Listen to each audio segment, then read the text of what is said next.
This happened just moments ago. Attorneys general from 20 states have just sued to try and block Trump from laying off nearly half of the Department of Education's workforce. Come on in, former Trump Education Secretary Betsy DeVos.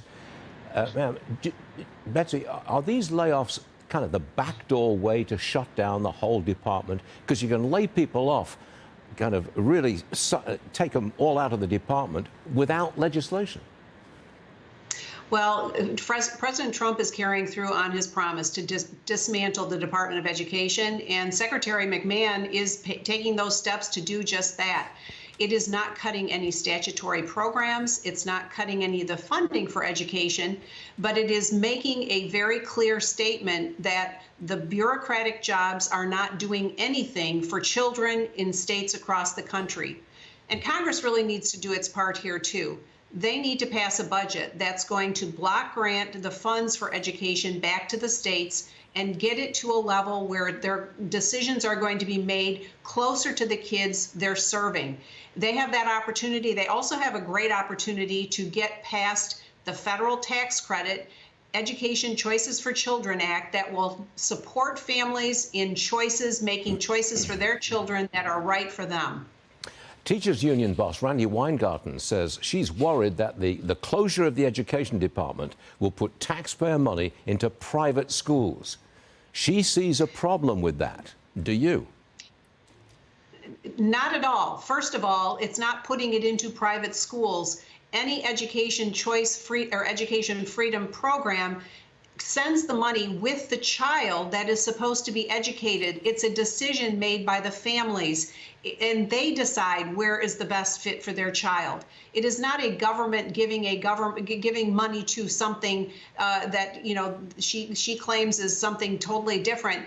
What the problem here is, she's seeing her power erode by having all of these attentions being paid on students versus systems and versus adult issues. And that's a huge threat to the power that has been resident in the Department of Education for decades. Here's another one for you. The Agriculture Department has cancelled 2 programs that gave food banks and schools money to purchase food locally.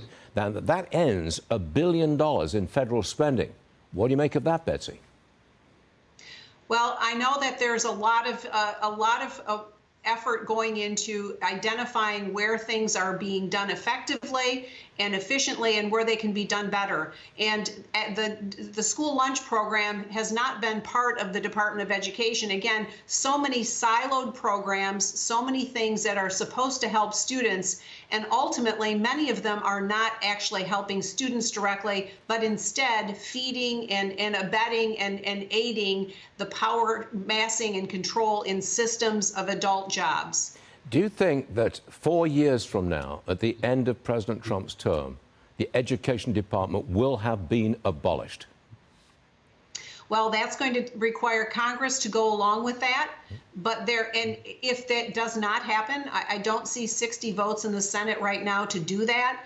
But there can be many, many steps to depowering what is done in Washington and really sending it back to the states. Congress has a major role to play in that, and I am confident that Republicans are going to step up to the occasion and give a lot of that power back to families and back to states who are closer to the kids. I wonder if there's any way that the education public schools can be de-unionized. I'm just throwing this out.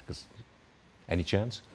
Well, that would be a benefit for all kids, and I think that more and more accountability is being driven around choices that parents are making, and I see more and more opportunity to continue to hold the system led by the teacher, the school unions, accountable. Betsy DeVos, always a pleasure. Thank you very much for being with us. We always appreciate it. Thank you very much. Great to be with you.